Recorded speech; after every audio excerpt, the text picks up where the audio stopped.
এটা পছন্দ আমার। এটা পছন্দ? আমাকে দেবে? এটা আমাকে দেবে? এই দেবো। আমি নিয়ে নিচ্ছি, হ্যাঁ? Thank you. কার জন্য মন খারাপ করছে আদি? বাবার জন্য? বাবার জন্য কি করছো তুমি? অপেক্ষা করছি। ও, কোথায় গেছে তোমার বাবা? তো hello everyone, welcome to my channel রানীদি। কেমন আছো তোমরা সবাই? তো দেখো আমি চলে যাচ্ছি ছাদে অনেকগুলো জামা কাপড় মেলা ছিল, তো সেগুলো তুলে আনার জন্য আমি চলে গেলাম।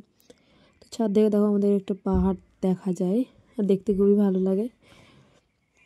ছাদে জামা কাপড় তুলে নিয়ে আমি চলে গেলাম নিচে, আর নিচে এসে দেখি আদি বসে আছে, ও ফোন দেখছিল। তো ভাবলাম এই সুযোগে সবচেয়ে কঠিন কাজটা আমি করেই ফেলি, ওর চুল বাঁধা।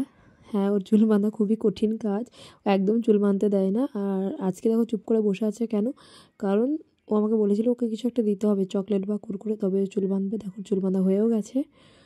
তাই বলেছিলাম যে হ্যাঁ দেবো, সেই জন্য ও চুপ করেছিল।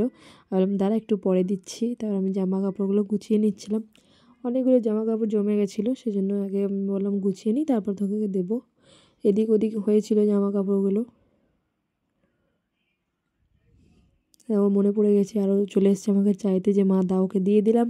তারপর দেখি সন্ধে হয়ে গেছে, আর আমি এখানে সন্ধেটা দিয়ে নিচ্ছিলাম।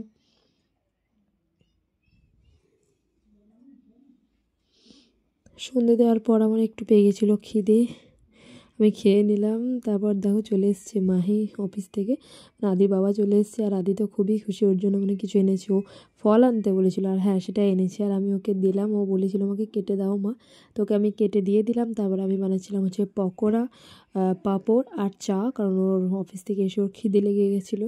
তো সেই জন্য আর দেখো চাও হয়ে গেছে।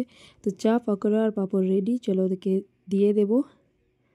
তো আমরা এখন সবাই মিলে সন্ধ্যার টিফিন করব। তো চলো তোমাদের সঙ্গে দেখা হবে পরের ভিডিওতে। তোমরা ভালো থেকো, পাশে থেকো, আর ভিডিওটা ভালো লাগলে অবশ্যই লাইক করো।